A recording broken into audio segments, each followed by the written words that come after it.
Hello, namaste, and welcome to Agile Exploration Hub. I am your host Nagesh Deshpande, and today we are having a special guest on Talks with Deshpandeji. Uh, let's welcome Balaji. So I will introduce Balaji. Balaji has around 22 years experience in the IT, more than 14 years in Agile, 8 years experience as a a panel member of multiple jobs and lot of agile practices. In his earlier companies, he was chief agile transformation officer and have done lot of sessions or lot of trainings on coaching product owners, scrum masters, RTE. Uh, I came across his profile, or I came across Balaji through his YouTube videos. I've done lot of work as a content creator for Agilist.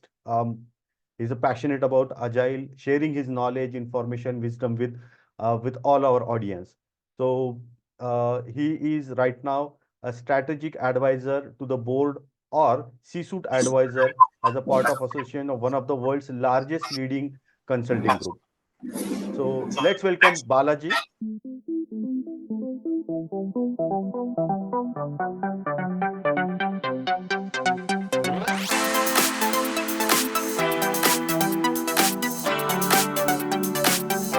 Hi.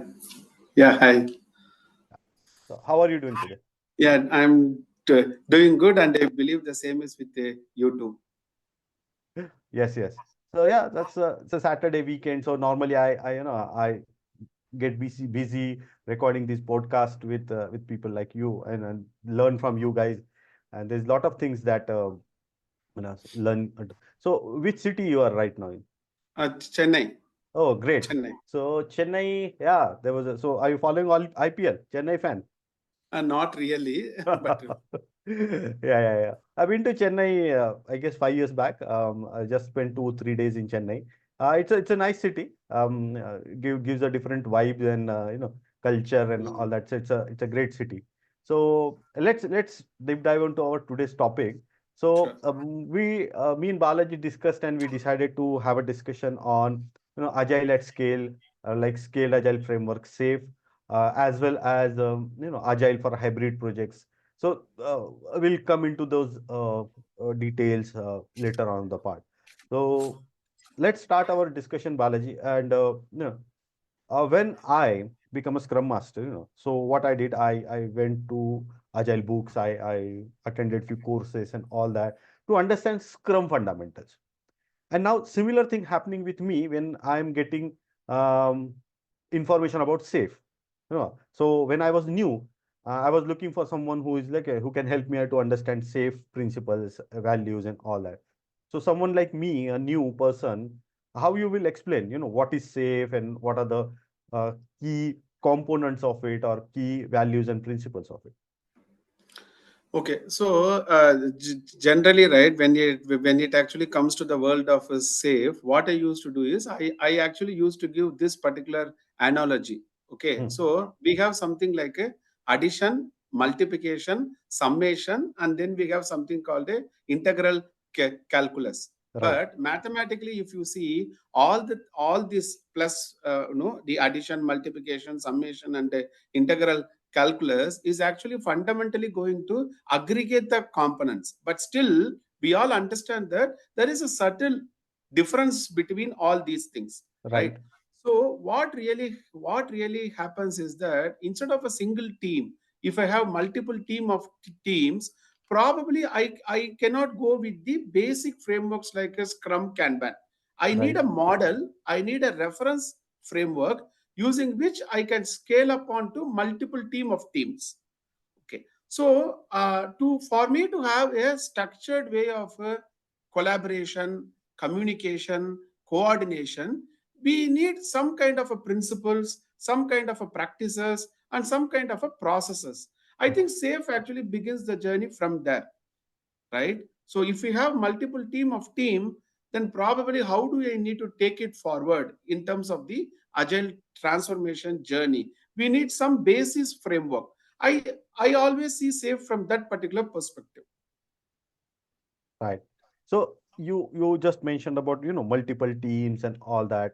Okay, Mm, I can see if you have a small set of teams, small organization, one or two teams working together, mm. collaboration, it can be pretty, not so challenging. I will not say easy, but Correct, not so correct. challenging because they are working together and all that. But like if I have to be with 100 teams, 50 teams, Mm, it will be challenging, right? correct. So now, uh, if when you started these safe implementation, what are the main benefits these teams started gaining, and what are the another benefits that organizations also started getting when they Mm. adopted safe? Okay, see, for example, right, as we have actually begin this particular discussion, when we have some team of teams, Hmm. probably I cannot go with only the team level demo. I Right. need a integrated demo, which typically happens at a system level, right? System demo. We call it as a system demo. So ideally, when you are actually building large scale systems, like if you take Philips, Siemens kind of a companies, right? We actually need a structured way of doing that. Okay, for example, right, we actually do it in a two ways. One is Hmm. called horizontally. You can actually try to grow, or you can try to go Vertical. vertically. Hmm. Horizontally means I have done agile transformation for these 5 teams. Can I do it for 10 teams, 15 teams? Now if I wanted to grow vertically, what it means is, can I take this particular agility at a product line level, or at a Hmm. line of business level, or Hmm. at a product group level, right? So SAFe gives lot of principles. Like SAFe actually embraces the lean agile concepts. It actually creates an alignment at a program level, a kind of a visibility and transparency at a program level. And one more important concept is the program increment planning, which we Right. called as a PI planning. PI planning. I think in the recent version of SAFe, they call it as a planning interval, but then the older version of SAFe calls it as a program increment. But whatever be the expansion, we are actually talking about a bigger container planning. So that particular PI planning serves as an important cadence, which actually becomes the heartbeat for my agile release train. Okay, so let me give one simple example, right? I will Hmm. ask you. Okay, from there we can actually continue the conversation. Okay, let's say that a guest is going to come to your home for a couple of days on a weekend. Okay, Right. so you and your wife will be doing how many hours planning to actually accommodate them? I have to first understand, what Correct. is the Who is the duration, guest? who is the person, how many of them, Correct, what is correct. their agenda, if they want to, Hmm. stay, and if they have any specific conditions. So, for an example, if Specific the elderly conditions. person is Hmm. there, then I have to arrange the bed differently. If a younger person is there, then I don't have to do Okay. medicines and all that, food preferences, all Correct. these things. So you So, tell, no, yeah, approximately you can tell, no, how many hours you will be doing some planning in the mind for a couple of people going to stay for a weekend. for a weekend. Mhm. So, at least 4 hours planning we have to do, Okay, let's say at least. that you will be Yeah. doing some 4 hours planning.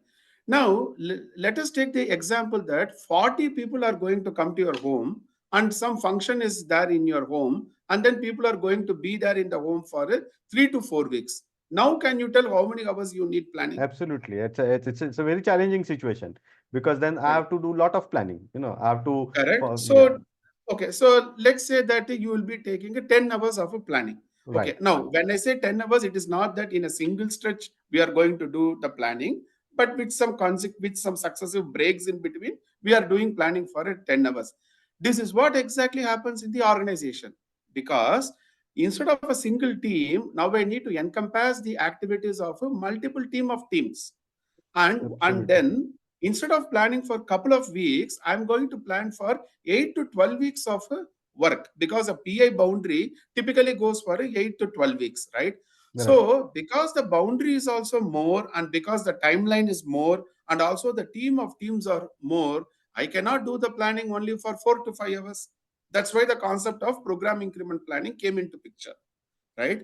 So one of the easiest way to learn safe and master safe is to look into the principles behind the practices rather than just looking at the practices. Okay, that's my way to it. Absolutely great example. See, I also believe in giving real life, realistic example, So I also try to incorporate similar kind of, examples, like, how you cook, So if you're cooking for one person, your approach is different. You're cooking for 10 people, Mhm. your approach is different. You bring different level of agility into your cooking. So for an example, you're traveling solo, and Mm. your planning and execution will be different. You planning for a group, then your planning is will be different. So I Mm. also prefer to give similar like Yeah. example. Balaji, really appreciated what you have, the way you explain. There's a different thought process coming into my mind now. How can I learn more in detail about safe, and how can I learn safe now differently rather than going through standard videos and books. Yeah. Yeah, go ahead. Say for example, right? Generally, in our home, whenever the current goes down, we tend to use inverter, which we Right, call as a uninterrupted power supply. right, Whereas if you take a commercial mall, people use a generator. But then the funda is same, but then the scalability differs right, significantly. Because using an inverter, we cannot run our washing machine and AC and fridge, right? For those equipments to work, I need a different platform altogether. right. But then essentially, if you look, no, the concepts are similar, but how are we going to scale it up to a different level? So just to cut a long story short, right, because I have been in the safe world and then did umpteen transformations. The purpose and the intent to learn safe is not to master a single framework called safe. Absolutely no. The intent is to master something called enterprise agility using the reference framework as a safe. So safe should always be viewed as a means to that end state. Okay, that's my perspective to it. Right. So now we discuss different scenarios, different ways of different organize. So now let's say uh you just ask me two questions, and I realize that the implementation can be two ways or three ways differently. Correct. Same goes with organizations also. Organization might have a Correct. different needs, or organization or teams might have a different needs and all that. Now you have to customize your approach. So how, Correct. how do you customize your approach when you are implementing this safe? See, practically, when I was actually performing the role of an RTE, and when I was actually performing the role of an enterprise agile coach, what we used to do is we used to send a questionnaire called as a safe initiation questionnaire template. Okay. Okay, so we have created that particular see certain templates as obvious we can download it from the Scaled Agile Academy portal. Like the Scaled Agile community itself gives some of the templates. However, Okay. we cannot take those templates and then directly use it in the project, right? Right. Right. So what we used to do is, first of all, we need to understand the goal of the transformation.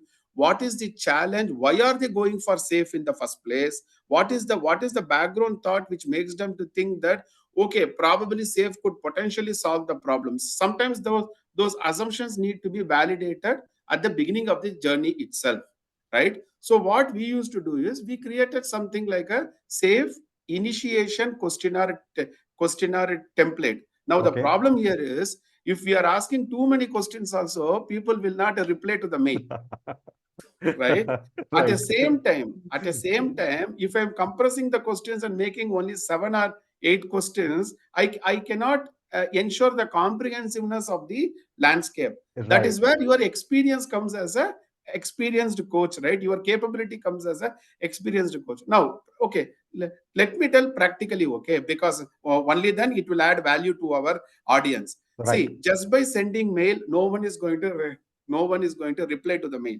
So what we used to do, we used to send the mail, and then we set up some 5 minutes, 10 minutes call, and then we will tell guys, we have sent a mail on something called safe initiation questionnaire. Why don't we have a pre-call session? Pre-call session will happen only for 15 minutes. In that 15 minutes, I will provide a walkthrough of that safe initiation questionnaire template to my product owner, business sponsor, release manager, all those product management groups, stakeholders, and the client team, and then make them understand the template first of all. Then those people will fill it partially and then send it to us. Now, why are we doing this? We are doing this because for us to create a strategy, for us to create a contextual implementation plan, I need to fill this particular template. I cannot take the safe implementation roadmap which is shown in the website. I cannot copy and paste it. Right. So we need to create our customized approach to it. That is how we generally begin the journey. And one more important point we do something called strategic refactoring workshop. Okay. The name of the workshop is called a strategic refactoring workshop. All it means is you are trying to refactor at a strategy level, right? See, you might have heard of a code level refactoring. Here I am talking about something called a strategic refactoring, wherein it is something like a business workflow level optimization. We are really trying to understand what are the systemic issues in the landscape.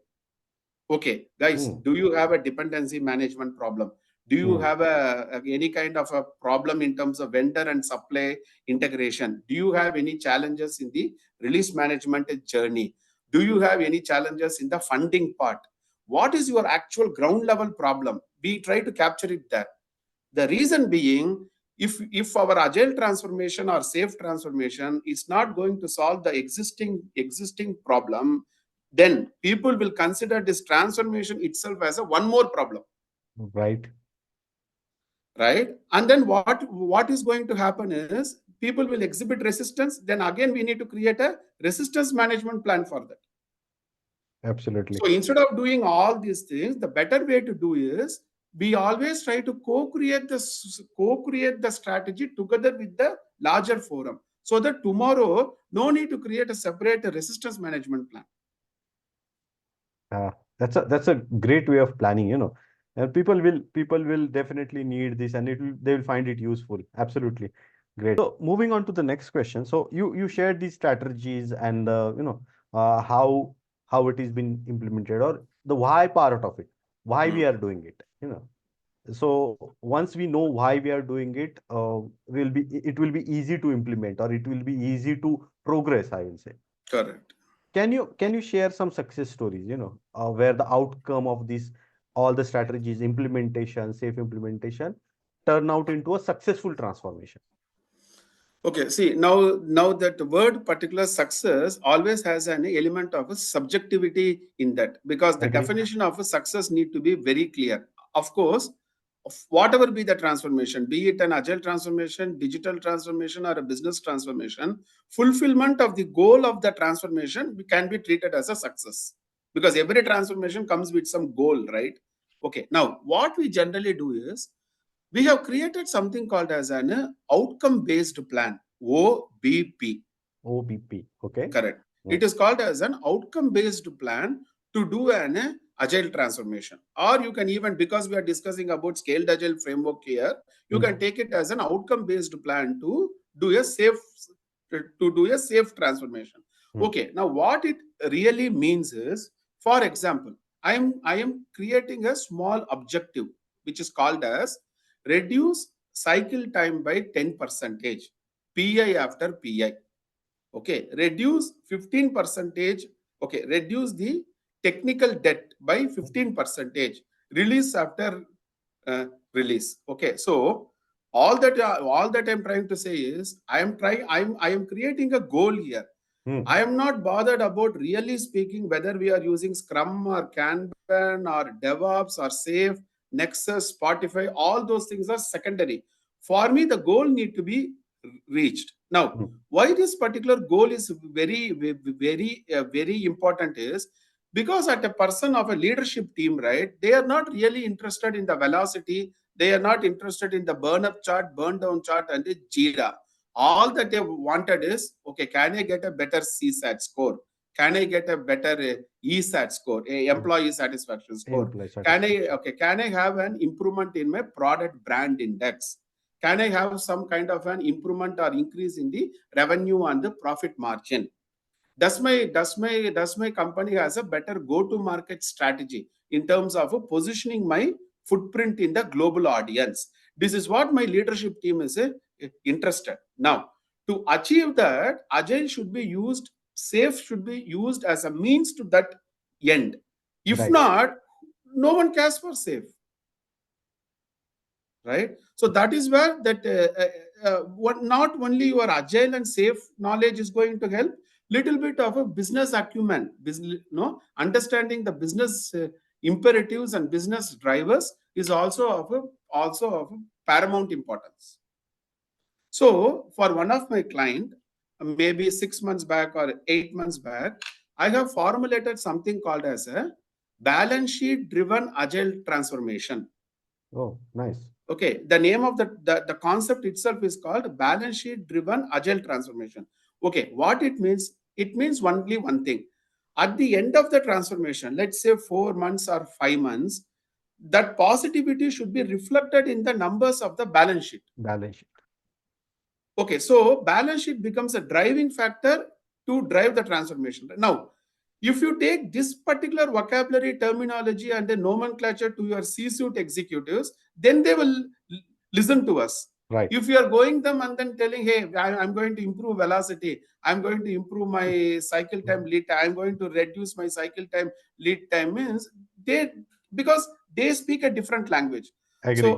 So sometimes agile coaches also need to implement the concept of a design thinking based on your user persona, based on your target audience. You speak the language which the audience understands, right? Nice. So what we have done is, so the instead of, see, the point is like this, right? Says no, very simple. Instead of finding out what could be the value add, first of all you find out how is value perceived in that context, and then align all your activities towards that particular value. Nice. So if we do like this, I think success will repeat as a pattern. Absolutely. Great. Yeah, that's a very important part. Persona is very crucial. So when you think about, so I'll put it in my words, like if I'm working with a individual, then I have to think like an individual. If I'm working as a team, I have to think like a team. If I'm working as a program or a product, then I have to bring that product vision into my mind.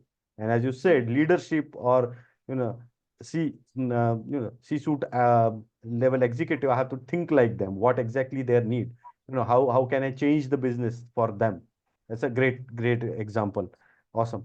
So moving on to our last question on safe, so all this scale framework, I'll not just stick to safe, all this scale framework, how do you envision for future about all these scale frameworks? See, my envisioning could be, instead of actually going by the market standardized frameworks, the future could evolve potentially as understanding the business operating model of the company and the client, and then coming up with a scalable model which will exactly resonate with the business operating model of the company. See, for example, right, a captive unit is something different from a product company, and Right. a product company is something different from a service industry, because fundamentally the value stream itself, it differs over there. So the world, like, as we know, the world is moving more towards outcome based approaches. No one Agree. is interested in the effort burnt. Everyone is interested in what is at the end of the balance sheet, where are we in terms of the numbers, right? So one of the evolutionary journey could be understanding the business operating model and then aligning your scalable framework. Second thing could second thing is, which we cannot deny, is artificial intelligence is going to really penetrate into whatever touch points we are actually trying to do. So even in some of my previous engagements or projects, what we have done is we have created small accelerators using artificial intelligence. We have started using the machine learning algorithms. We have started using the neural network concepts, the deep learning, all those things, and we started creating small. See, the difference between artificial intelligence and automation is, automation do not have that inbuilt business intelligence. You need to feed in, you need to train your model, right? Only then your model will actually learn it. So definitely any kind of a touch point in terms of, even in the scalable world, we need to factor the impact of business operating model, the artificial intelligence, and most importantly, it's going to be a hybrid model, Okay. wherein See, instead of using the word waterfall, I actually like to use the word plan driven. Plan Okay. driven. So Okay. yeah, plan driven. And instead of using the word agile, I like to use the word adaptive approaches, because within Okay. adaptive approaches, we have so many approaches, right? So the world is moving towards a, what is the balance between a plan driven approach versus an adaptive approach? I think these are all some of the parameters which we need to keep in mind in terms of the future journey. Yeah. So you brought in between topic of, agile and waterfall and also. Okay. I know I've worked in waterfall, so I know the benefits, how it works and all that. Correct, correct. The benefits and even the problems around it. Mm-hmm. So, but some few things really work very well in waterfall. So I've seen practices where, people are still using few of the waterfall practices into Correct. Scrum. They want to move it to the agile, but, so how do you see this approach being adopted by the organizations? See, my way, my perspective, because if you are asking the same question to some other coach or mentor, he may have their own perspective. My perspective is hybrid approaches itself need to be seen as a agile transition strategy. Because if you refer Hmm. PMI's Agile Practice Guide, PMI's Agile Practice Guide clearly says hybrid Agile can be positioned as a Agile transition strategy from moving a team from waterfall model to Agile based approaches. Okay, now the point here which we need to keep in mind is, first of all, Agile is not suitable for all the projects also. Agree. See, say for example, you have a project where you have the scope is fixed, the cost is fixed, the time is also fixed, and in that project, actually there is no need for any kind of a feedback loop. Then that particular candidate is an excellent candidate for a plan-driven approaches like a waterfall. Agile is needed where you need an iterative approach, incremental approach based on the feedback. I may need to respond to change rather than following a plan. Those characteristics only is needed. Now, to cut a long story short, we have a concept called agile suitability filter, which is Hmm. clearly going to tell guys, based on these seven to eight parameters, you can decide to what extent you can go for a you to what extent you can go for a predictive approaches, and to what extent you can go for a adaptive approaches. Adaptive. Now the way we need to see is, instead of seeing it as a boolean value as 0 or 1, we need to see where the needle is more towards. Okay. Because many things in life cannot be answered as a 0 or 1, right? It's not a straightforward thing like 0 or 1. So a better matured way to approach it is at an engagement level, I can go for a plan driven approach. However, at a sprint level, at an iteration level, or at a release level, like I can go for a adaptive approach. So that you may need to balance it. Okay, now uh, you know, before I take the next question, no, I like to tell this particular thing. Okay, uh, okay. Let us imagine that you have a rubber band in your hand. Right. Okay, let us imagine that you have a rubber band in your hand. Now we actually stretch the rubber band. Okay, now actually what actually happens? You see a tension between both the points, right? Both the ends. Now Yeah. one point is called predictability. One point is called predictability. The other end is called adaptability. So the more you become predictable, you cannot respond to change. The more you Agree. become the more you become adaptable, you cannot follow your plan, right? Now the entire game equation lies in, to what extent I need to be predictable, to what extent I need to be adaptable based on the constraints in this particular context. Makes sense. I Absolutely. think that balanced approach is of a paramount importance, because some people ask me, okay, Balaji, I understand, but why do we need predictability? Because your business sponsors are pumping in funds for the transformation, right? So if they are not able to see predictability, they will not continue funding. At the same time, if I'm only holding on to predictability, I cannot respond to the market in terms of a business agility, because market demands business agility. So Right. what is more important is how I balance the needle, between both the extremities. That is key. That is really key.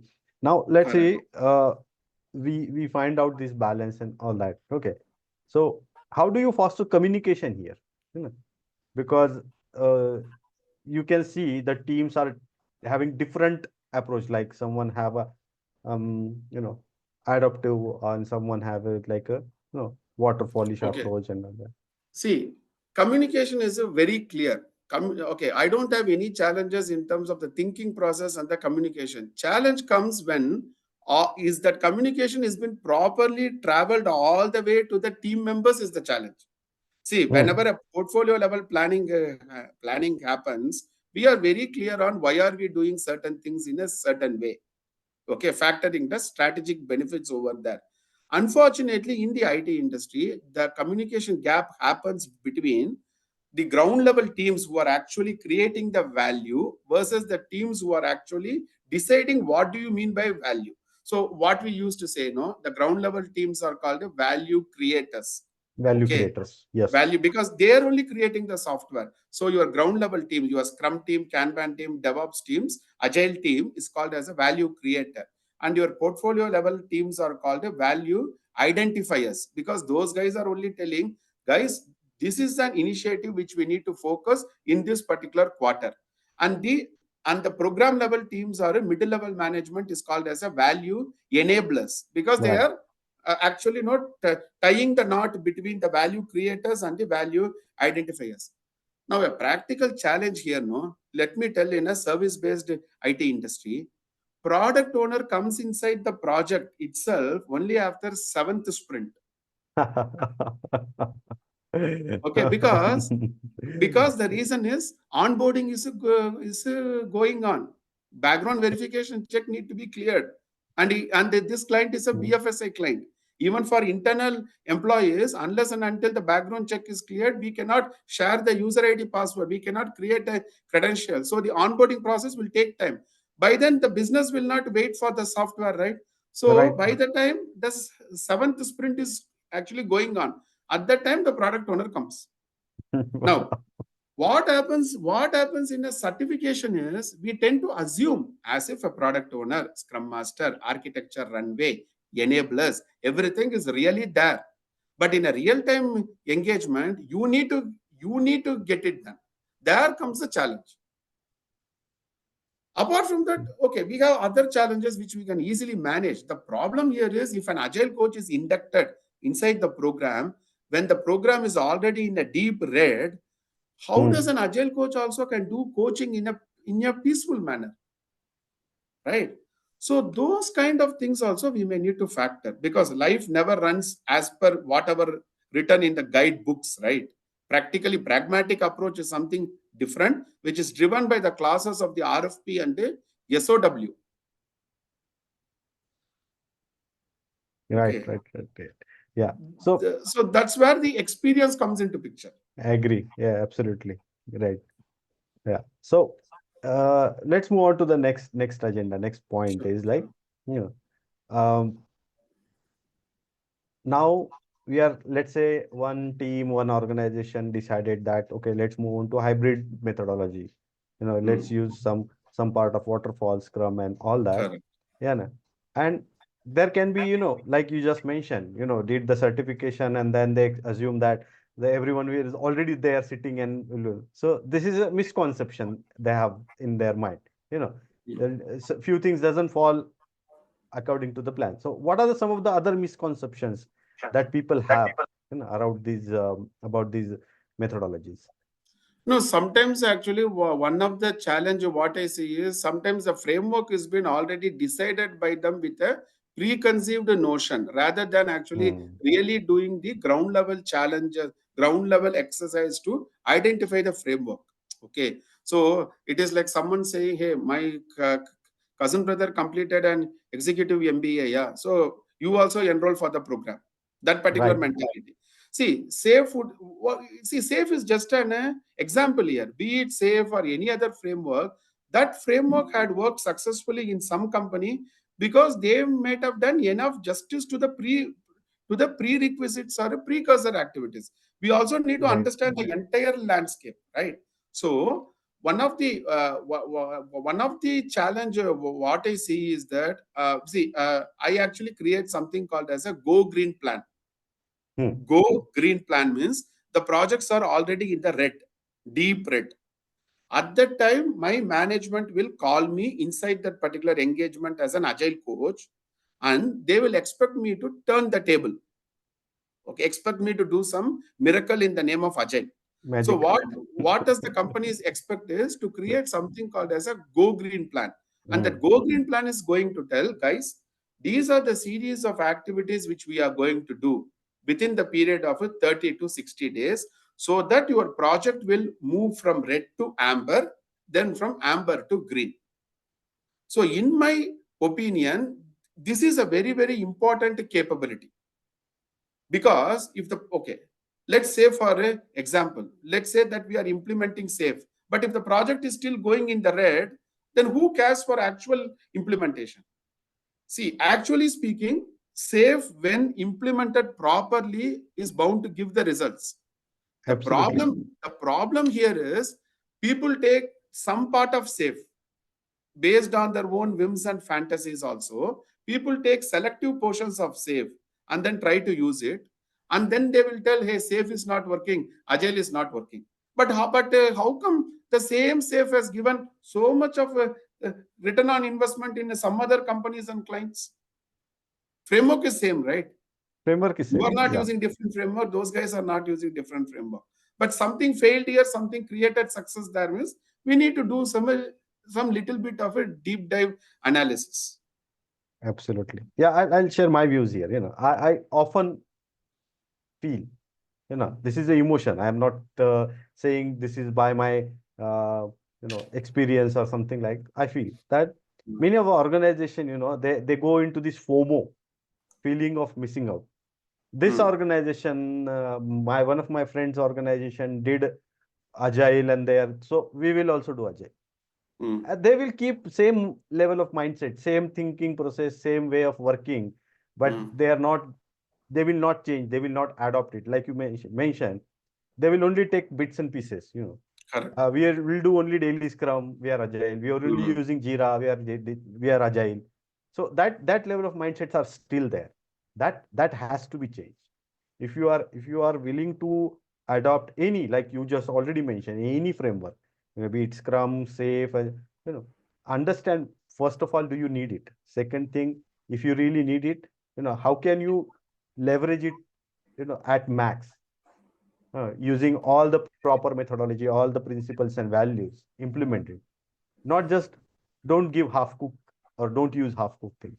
So that's my experience. Also, I've seen few people doing like that, but rightly you mentioned that people taking some part of it and saying that it's not working. Yeah. And the one more important point to add here is that in the name of customization or in the name of contextualization, sometimes I have seen people also tend to dilute the principles of safe. Agree, absolutely agree. So in the name of customization, they may create an anti-pattern, okay, which is against the principles of a safe. That's why we call it as an anti-pattern.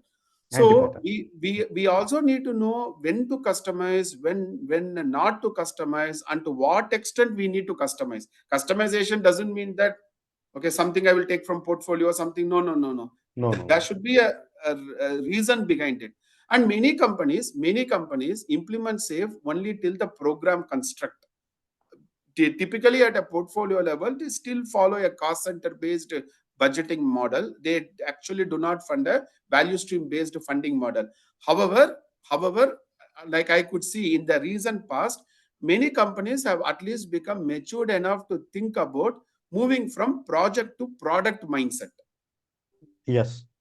Yeah. So because what happens in a project is again and again you will form the team, because project by definition of PMI is a short term endeavor. Once the project gets completed, the team will get a dismantled Dissolve. or dissolved kind of a thing. Whereas in a product mindset, the team is fixed.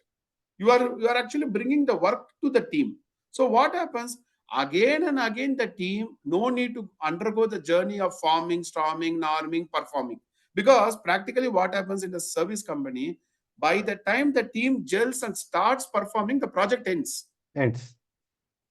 Almost the project is going towards the fag end of the tunnel.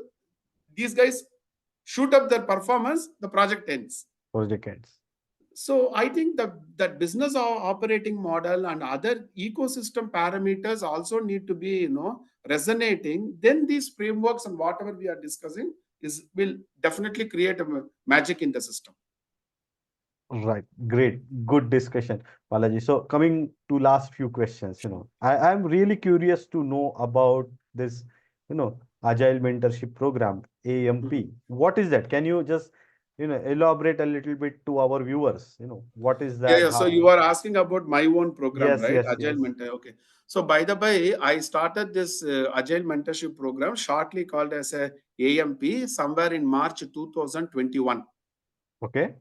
So we have actually crossed 3 years of program. Okay. So we have somewhere close to 160 mentees in the program. Means 160 people already successfully completed Agile Mentorship program. Oh, that's Okay, great. and they received offer letters, and they are now working in some other companies, and most of the people upgraded themselves to the next level in my program. Like we have different courses or different curriculum for different user personas, because I cannot take the lesson plan of a Scrum Master and then give to an Agile practice head, because an Agile practice head KRAs, OKR, KPI is something different from a Scrum Different. Master. So what I have done is I have created something called a L1 AMP. L1 AMP means a level 1. Okay. L1 AMP for a Scrum Master, Senior Scrum Master, RTE till the level of a team level Agile coach. Then I created a L2 AMP for a enterprise coaches. L3 AMP for a Agile practice head, Agile transformation office head, Agile delivery head kind of a role. Okay. Similarly, we have a POPM for a product owner and a product manager. By the way, I'm not referring to the safe POPM here. When I say Okay. POPM, it is Agile Mentorship Programs POPM. Okay. Okay. Similarly, we have something called Agile 4P.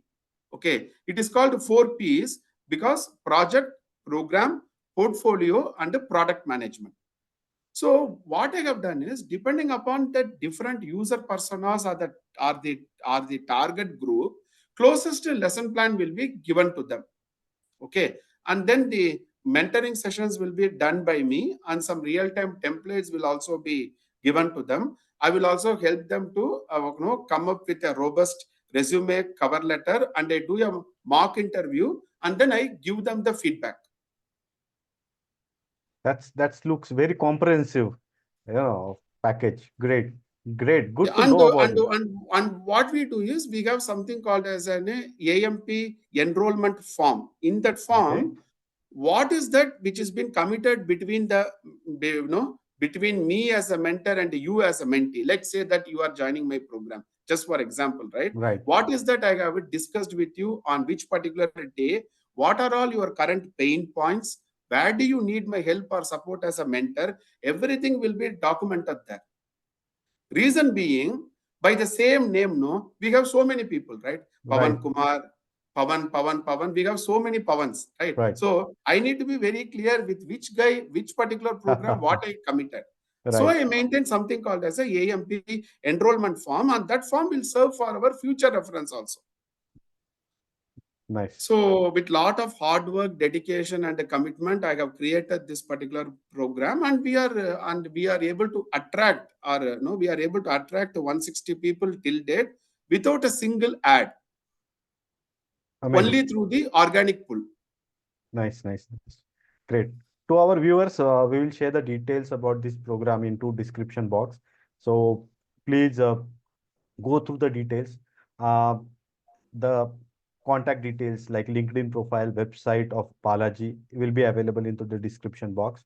And I will also encourage to share this video with all your friends and colleagues.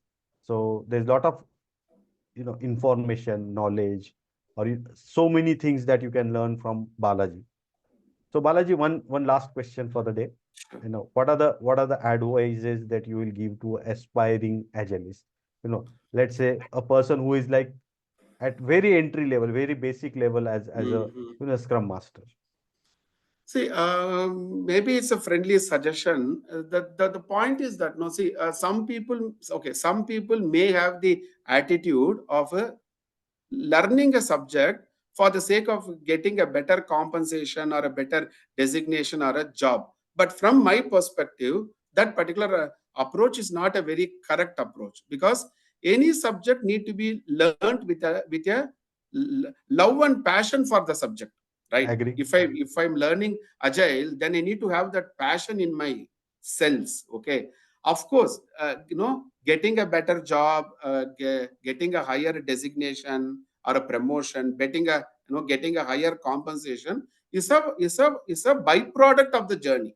Hmm. So sometimes the byproduct should not be confused with the actual, the goal of the career, right? So when I started learning agile, right, many years ago, I was not having a mentor to really guide me or coach me, right? I used Right. to read books after book, complete certification after certification, putting my own money, because my Money. companies never funded it. And I used to go to agile meetups, participate in the meetups, go to conferences, present some paper. So I had that love and passion for the subject. So be it agile, be it data science, or be it anything one wanted to learn, first of all, one should have that love and passion for that subject. If someone learns a subject only for the sake of a job or an offer letter, no, believe me, in the interview itself, they will keep forgetting the answer. Right? Right. I have seen such people. Right. So, okay, that is one thing I just wanted to share. Okay, so Absolutely. first of all, people need to decide, okay, whether becoming an agile coach will actually be a suitable goal for me or not. Hmm. Then you have a self conviction, then you begin the journey. So don't try to become an agile coach because your cousin brother became an agile coach or your neighbor became an agile coach. Rightly mentioned. Yeah, yeah. That's what happened in our society. So my friend has become, my friend is doing this and that, and people want. So absolutely great discussion, Balaji. It was pleasure to have you on the Agile Exploration Hub. Again, to my viewers, this is not the first time that Balaji is here, or the last time Balaji is here. Balaji will come back with another. We have already planned something different, Yes. on a larger scale, where he going to share few more details about, about his experience and his knowledge. Once again, Balaji, really thank you for Sure. being part of Yeah. Agile Exploration Hub. Let's stay connected, and thank you once again. Yeah, sure. Yeah, thanks all. And